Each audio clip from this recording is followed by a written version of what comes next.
Welcome back to Fantasy Fiction Friday. Guys, I'm sorry. I know I ghosted you for 2 weeks. I was really sick. I haven't been that sick in a long freaking time. But I hope you had a very happy holidays. Wonderful New Year's. I know I also said that we were going to finish up Lily's Tale. Lily's Tale is actually one of the longest of the short stories in the anthology of short stories that make up The Ladies of the Lily by me, Genevieve Gravel. And you can stay here as my mistress. I promise you'll want for nothing. His beautiful lilac eyes gleaming with promises he could never keep. He had been reading my mind. Or had my eyes betrayed me once again, mistress? Now this had taken a turn I had not expected. It wasn't uncommon for a royalty to keep mistresses. But the prince, he had been arranged in marriage as soon as he came from his mother's womb. So as long as she produced him a male to carry on the bloodline, their duties to each other would be fulfilled. Of course, she was expected to be chaste and prudent. The men of the royal family, not so much. The king as well, and all the princes were free to openly have as many mistresses as they should choose. And they had chosen many. Bernard, though, hadn't dated anyone that I knew of. And those kind of rumors, they spread through the tree like wildfire. But what would that make me? He wanted me. I wanted him to want me. I wanted him.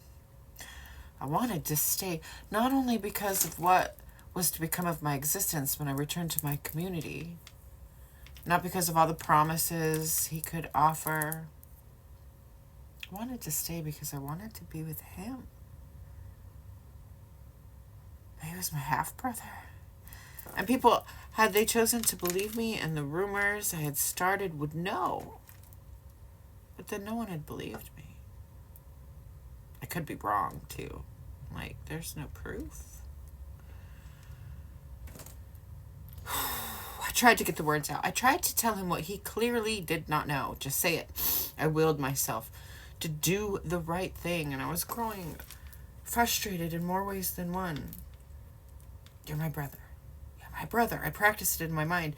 The words choked in my throat and failed to leave my lips. Do you need to talk to your father? My words paused in places and my voice cracked as I struggled to get them out. If I could not say it, his father surely would, in whatever way he wanted to. Acknowledging me or not, truth or lies, it didn't matter so long as it did not come from me. I would not speak of it. Never again. I learned my lesson when they hung my mother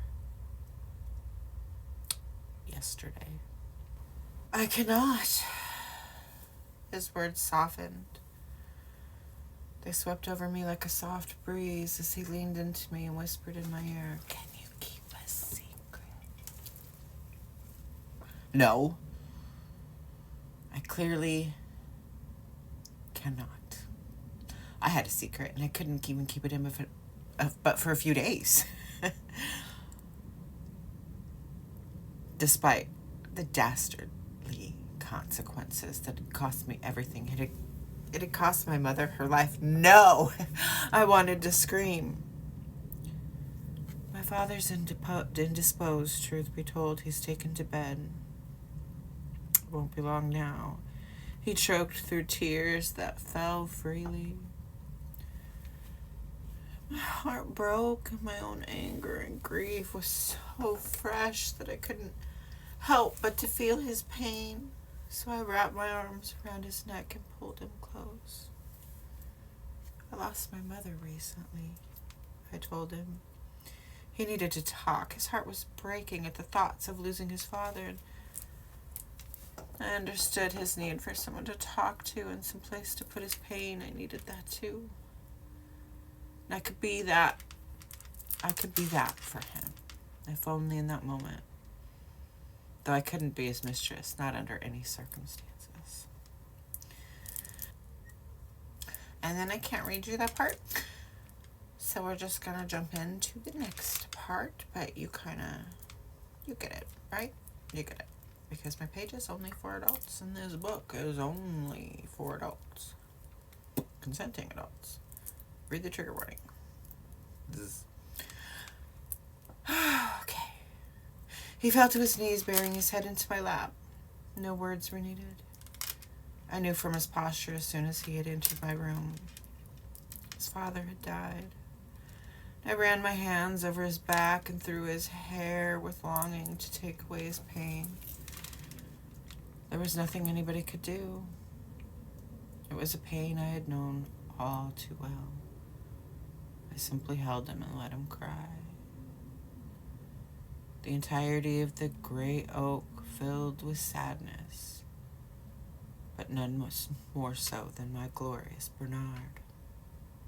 The funeral procession will be in 3 days, he said. I can't go, I told Bernard, wringing my hands, unable to look him in the eye. You have to, no one's excused. Confusion filled his voice. I'll have a white gown brought to you.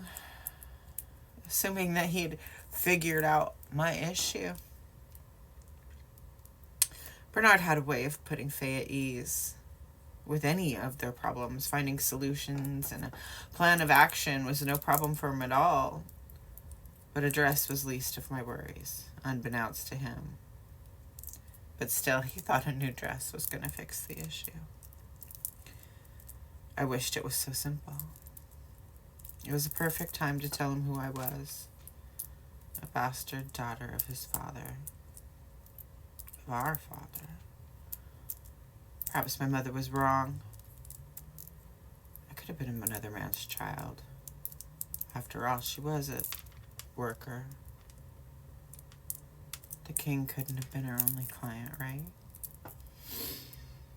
I had been in my room for many weeks, and I didn't know what, if anything, the Fae had said of me or the rumors that had passed through the halls.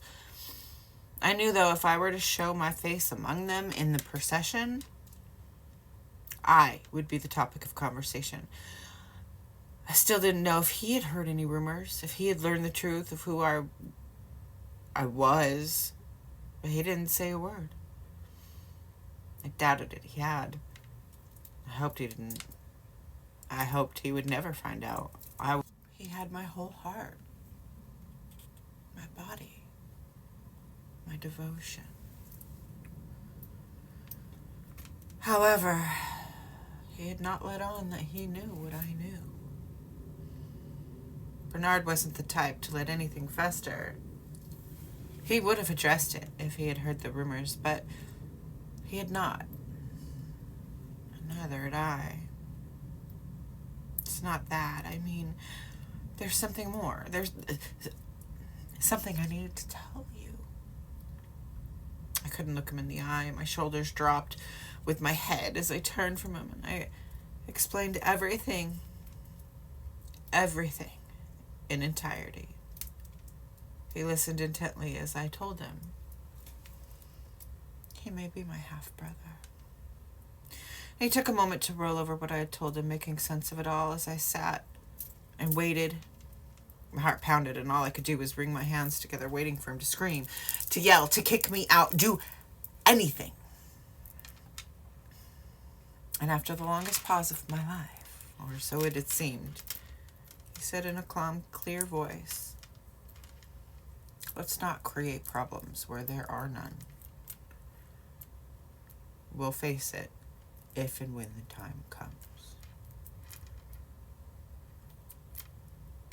And with that, he had dismissed my worries. He seemed completely unbothered that we may share the same blood. And with his father, our king, the savior gone, there is no one left that knew the truth. A truth we would both never know. I threw my arms around his neck. Thank you. Bernard and his mother, the queen, led the procession. They both looked stunning. dressed in all white with crowns of gold on their heads as they walked somberly in front of the carriage. Bernard's future wife walked 2 steps behind them. Her long, lightly colored hair flowed down her back through the middle of her opaque pink and yellow wings. She walked with a straight posture and held her head high. Never a tear ran down her face, while I couldn't stop the tears that flowed down mine. I'd been dressed for the occasion with my hair braided in the highest of fashion by the maids who worked in service of the crown. I walked far behind them with the rest of my kind. I couldn't have expected him to change my place within the procession. I was, after all, no more than a mistress. He had bigger things to pay attention to, and I had no desire to draw attention to myself. My mother had not been given this tradition, or a chance for those who had loved her to have closure.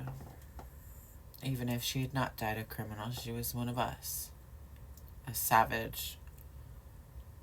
As a savage tradition, our bodies were burned in shallow graves with little fanfare. Well, I don't know what happened with her remains. I had not wanted to know. I was choosing to remember her life.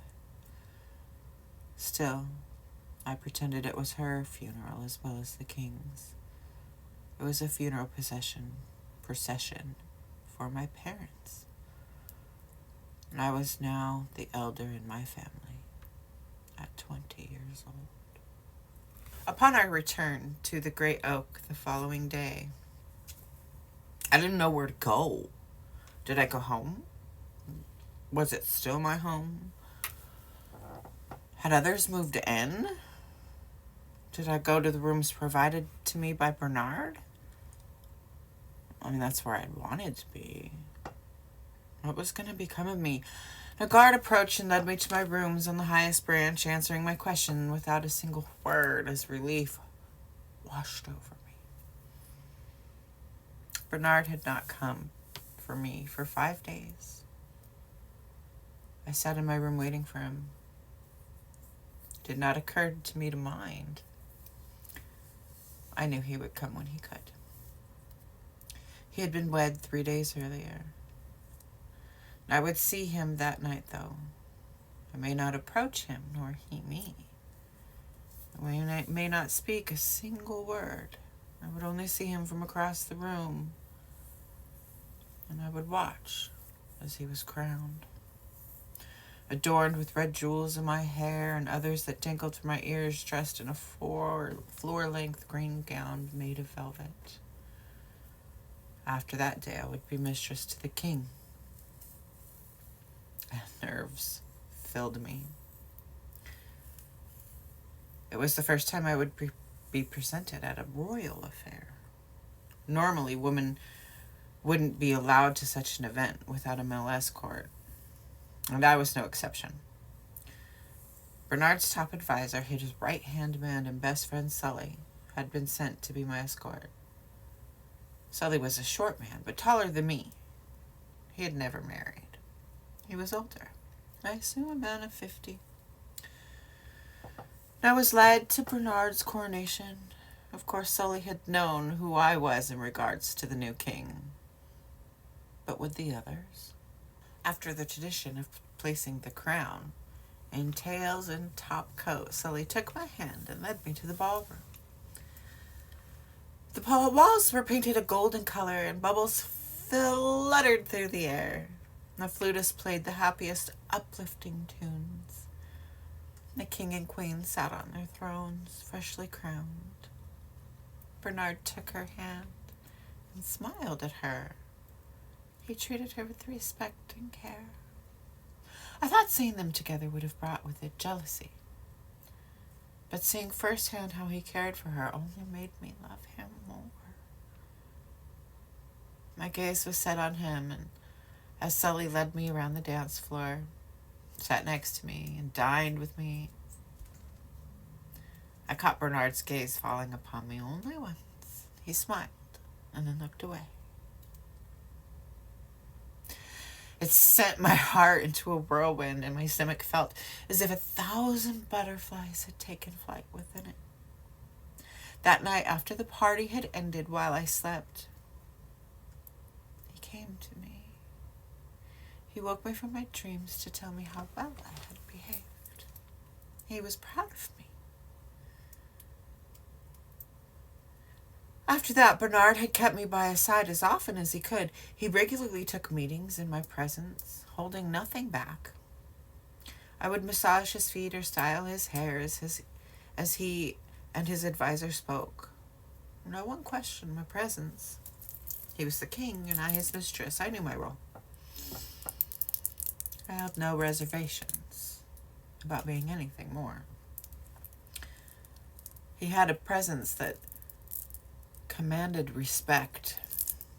Charm and charisma oozed from his every pore, affecting everyone in his presence. His body language and calm confidence had a way of making any fae, no matter their title or social stance, feel as if they were special, important, and most of all seen and listened to. To be in his inner circle was exciting, enthralling. His advisors and guards felt it too. There was an energy and a loyalty from all of us. We believed him to be a good king. I felt special. We all did. Exemplary, even. It was addicting. And there was no other place I would rather be. There was nothing I would not do for him. Without question. It did not bother me that I had no friends, and eventually I didn't even care what others thought of me or said about me if they had spoken at all about me. It was his, and he was mine. After the birth of his son, Reign III, Bernard had far less time for me. I found myself growing lonely, and I wished for someone more than Sully to keep me company.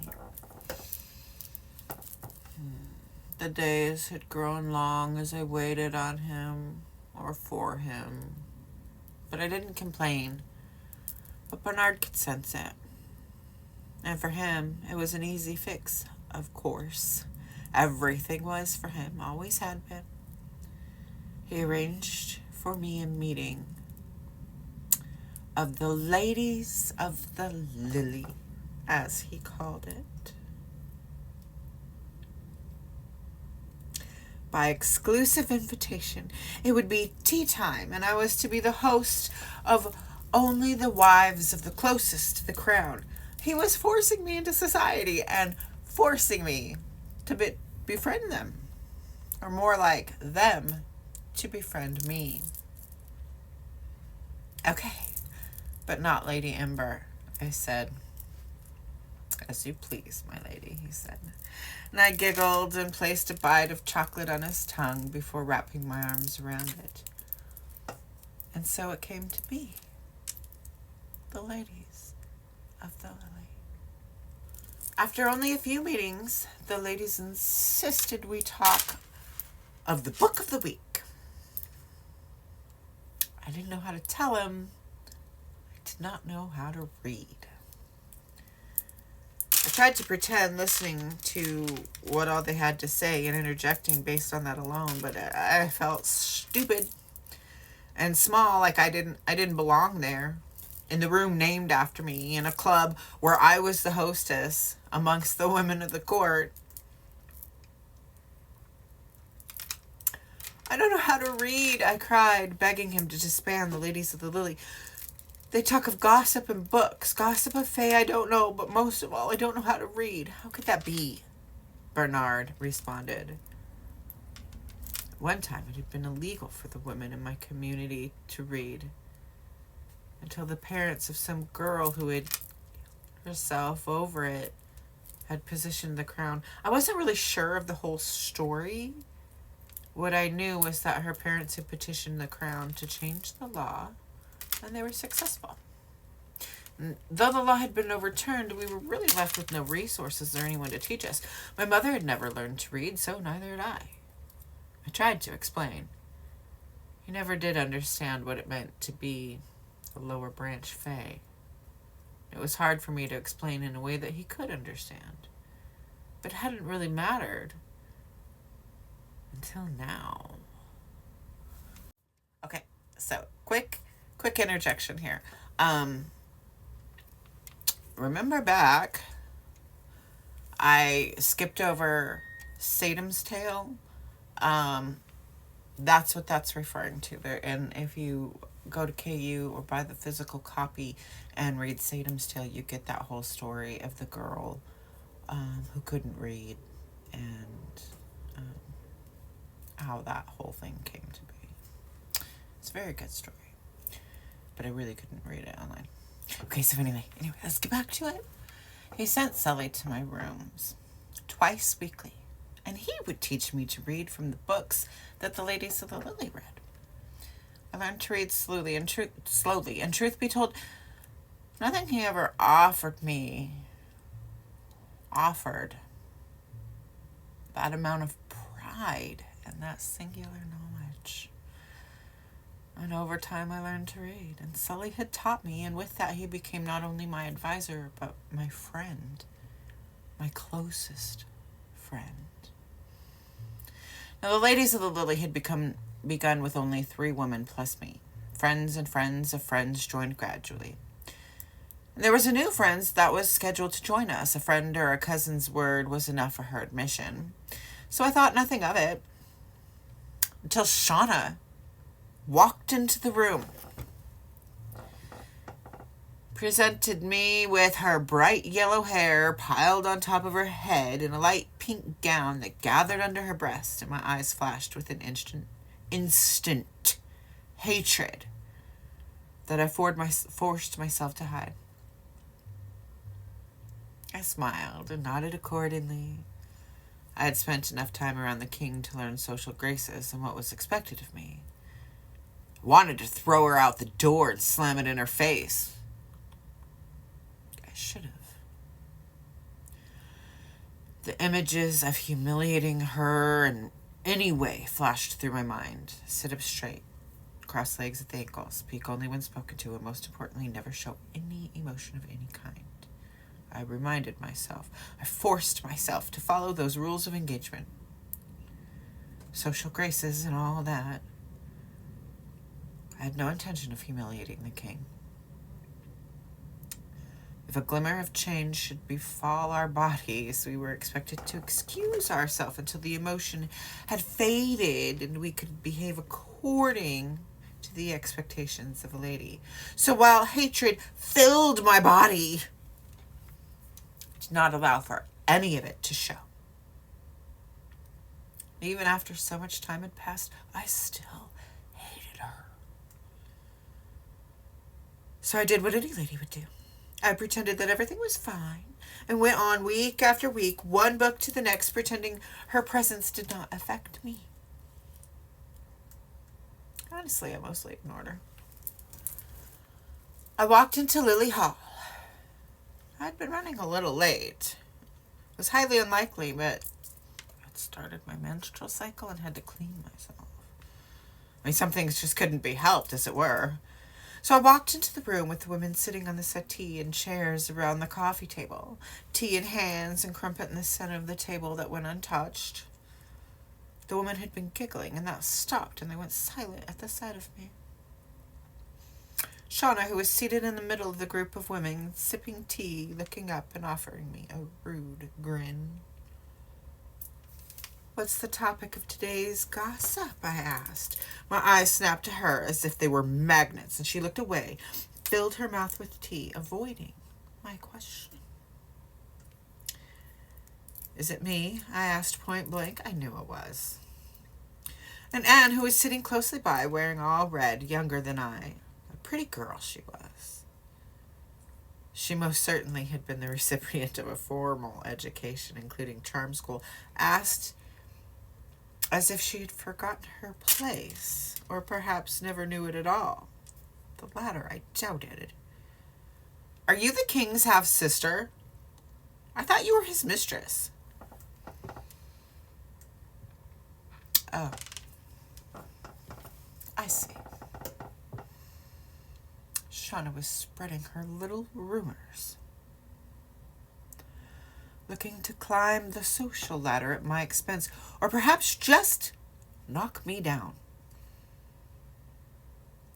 I suppose marrying above her station had not been enough. I'm his mistress. You're not mistaken, I responded to her question, taking my seat. I too have heard that rumor. And if I'm not mistaken, women have died over it. Raising my eyebrow in Shauna's direction. Have they not?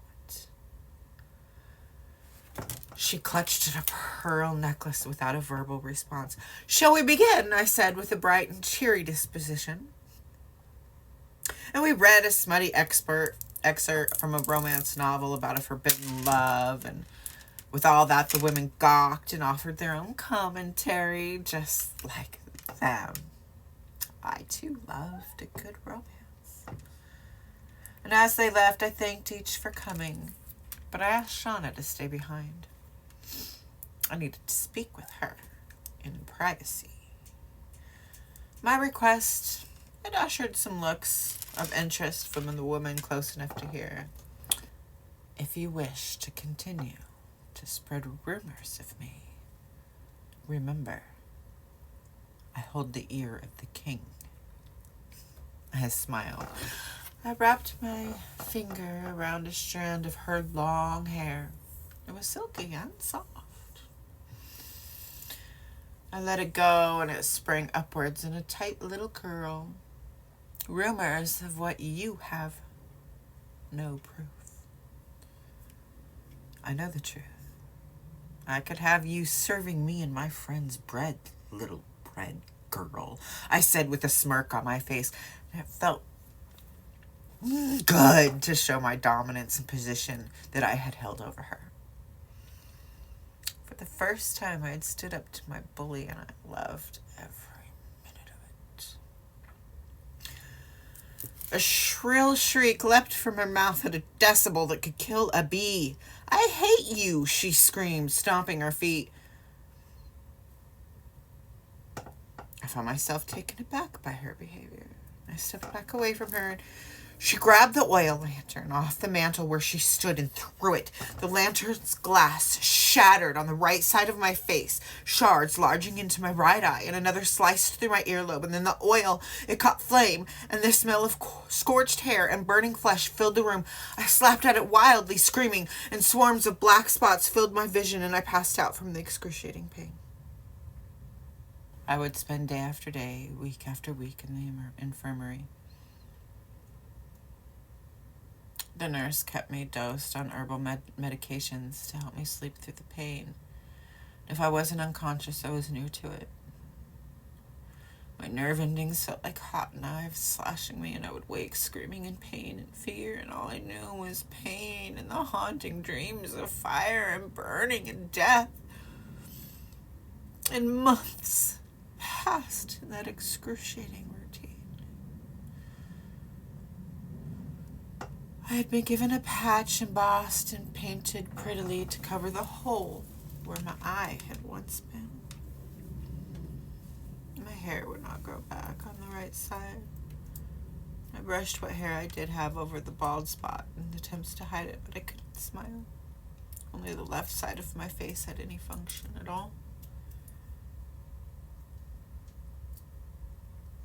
As I healed, only when Sully visited me, saying Bernard was busy.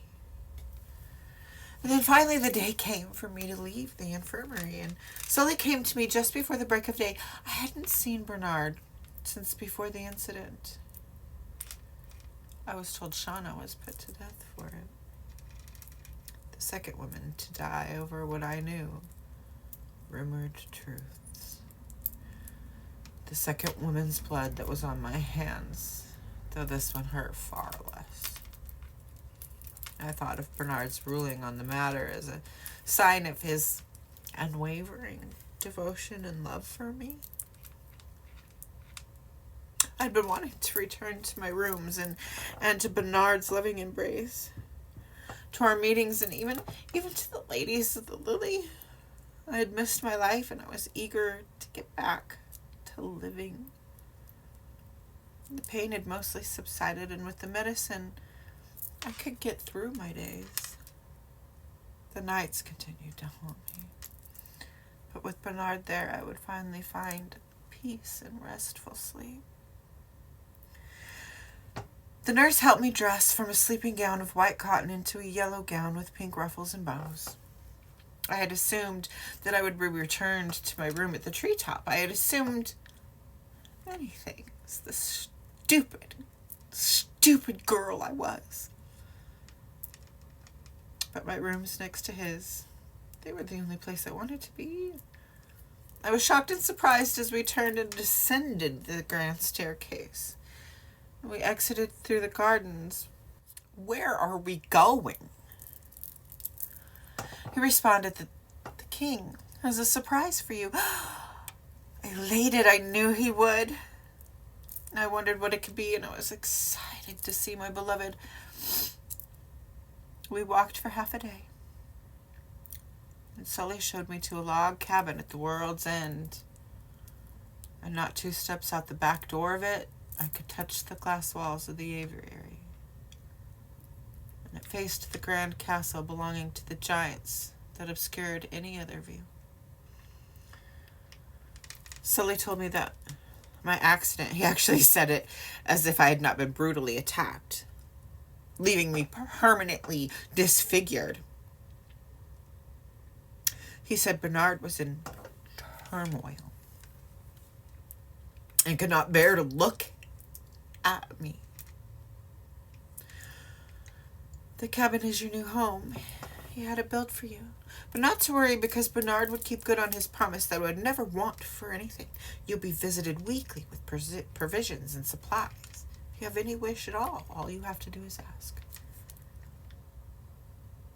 I wish to go home. I wish to see Bernard, I told Sully. It's by order of the king. You are not to return. Ever. He lowered his head and left me there alone with nothing but my thoughts. In the months that followed, I was informed that Bernard had had a sculpture made. Larger than life of me. Me. In youth and beauty. My hand raced to the scars on my face with that one word, beauty. I was told the statue of me was in the center of Lily's Hall. And that the ladies of the Lily would meet weekly. And that concludes Lily's tale from Ladies of the Lily, Dystopian Tales of the Fae by me, Genevieve Gravel. In case you're new here, the Ladies of the Lily, Dystopian Tales of the Fae is an anthology of short stories, fairy tales for adults, if you will. They are very dark, they are very dirty, they're very spicy, they're very disturbing, they're very all of the things, and it's available on KU as well as Amazon if you want a physical copy, or you can just join me here. I try to post every week. It doesn't always work out that way, but I do post on Fridays under my playlist Fantasy Fiction Friday. I hope 2026 is just the best year for all of us. You know what I'm saying? I wish you health. I wish you wealth. I wish you more than anything happiness and joy. And remember, you're valid, you're worthy, and loved. Okay, bye.